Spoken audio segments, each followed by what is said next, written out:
Assalamualaikum warahmatullahi wabarakatuh. Halo sobat, berjumpa lagi di MSLB Channel.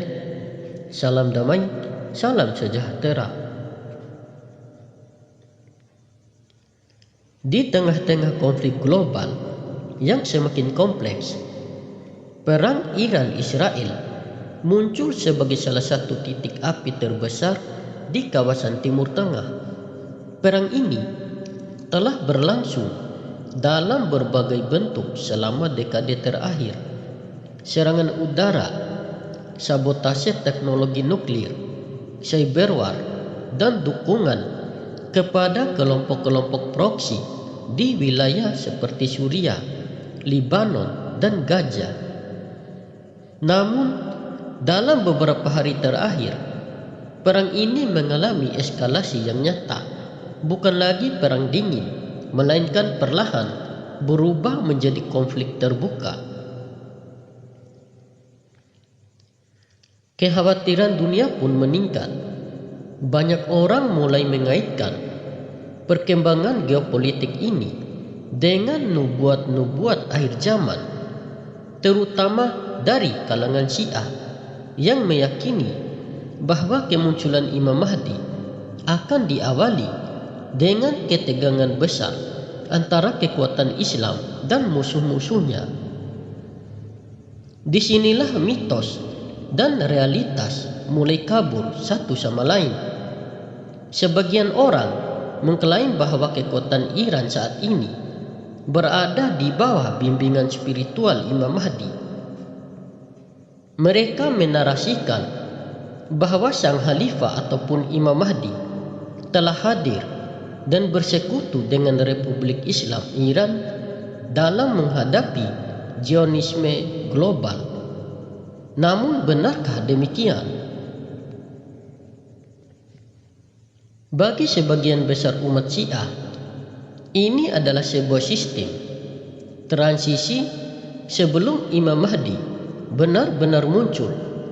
Namun sebagian lain, baik dari kalangan Syiah maupun Sunni, mulai mempertanyakan keabsahan klaim ini.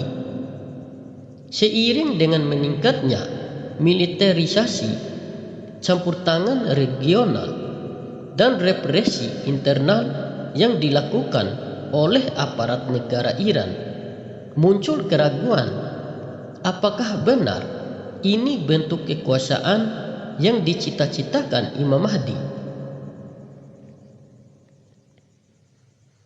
Lebih jauh, muncul narasi dari kelompok-kelompok tertentu bahwa Iran sedang mempersiapkan jalan bagi kemunculan sang imam.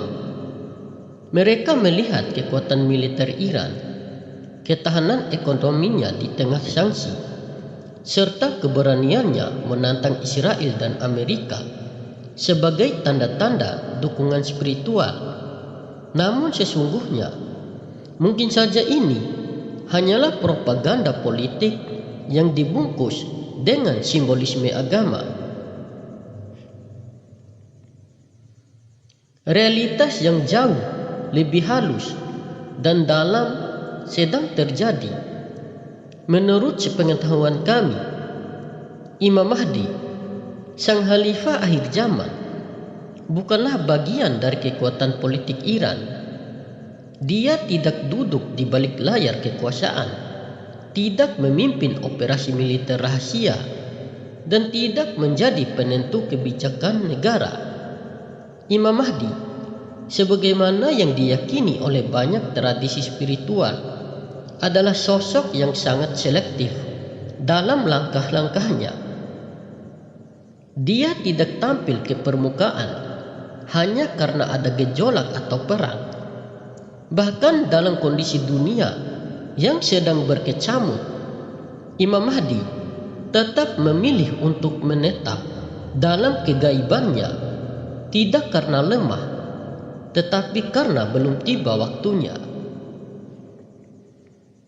Keberadaannya tidak bersekutu dengan negara manapun, tidak berada di balik sistem politik apapun, dan tidak terikat pada strategi militer siapapun.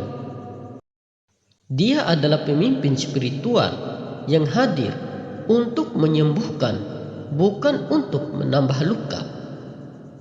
Maka bagaimana mungkin beliau menjadi bagian dari mesin perang dan diplomasi? Sang Khalifah ataupun Imam Mahdi memilih diam, bukan karena pasif, melainkan karena ketetapan ilahi. Ia hadir secara rahasia, namun memantau segala yang terjadi di muka bumi. Termasuk dalam hal ini, ia mengamati dengan seksama bagaimana perang Iran-Israel terus bereskalasi dan menimbulkan korban dari berbagai pihak, termasuk rakyat sipil tak berdosa. Banyak orang keliru memahami konsep kekuatan dalam kepemimpinan Imam Mahdi. Mereka membayangkan bahwa Imam Mahdi akan muncul sebagai sosok militer yang memimpin pasukan besar, menghancurkan musuh-musuhnya dengan pedang dan api.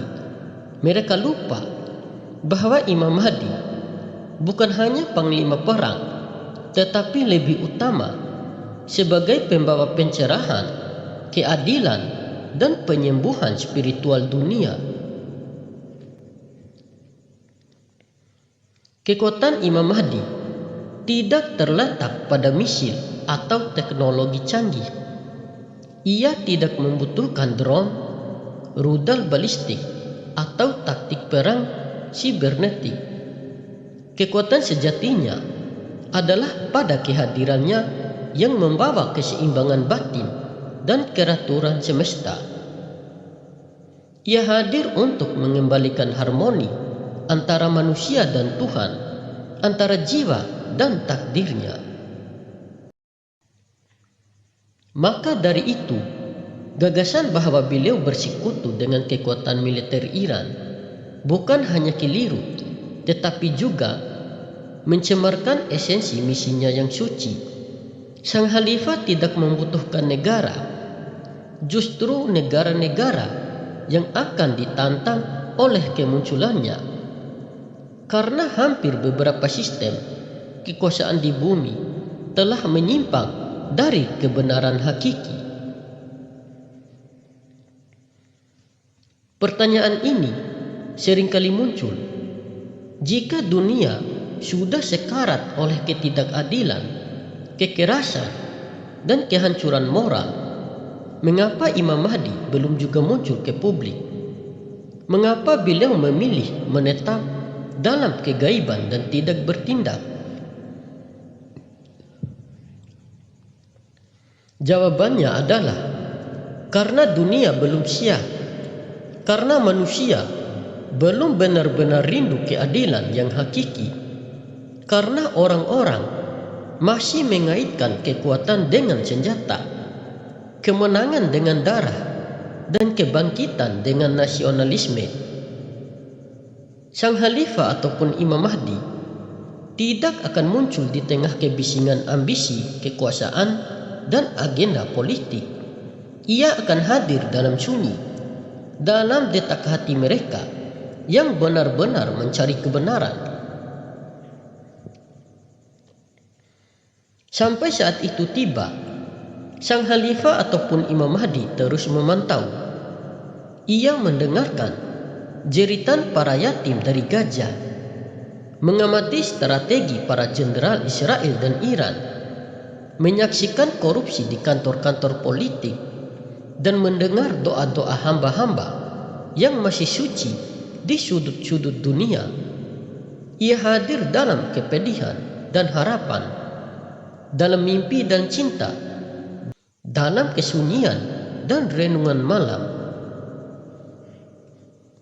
Iran mungkin adalah negara yang memiliki narasi religius yang kuat, namun harus dipahami bahwa simbolisme tidak selalu merepresentasikan substansi.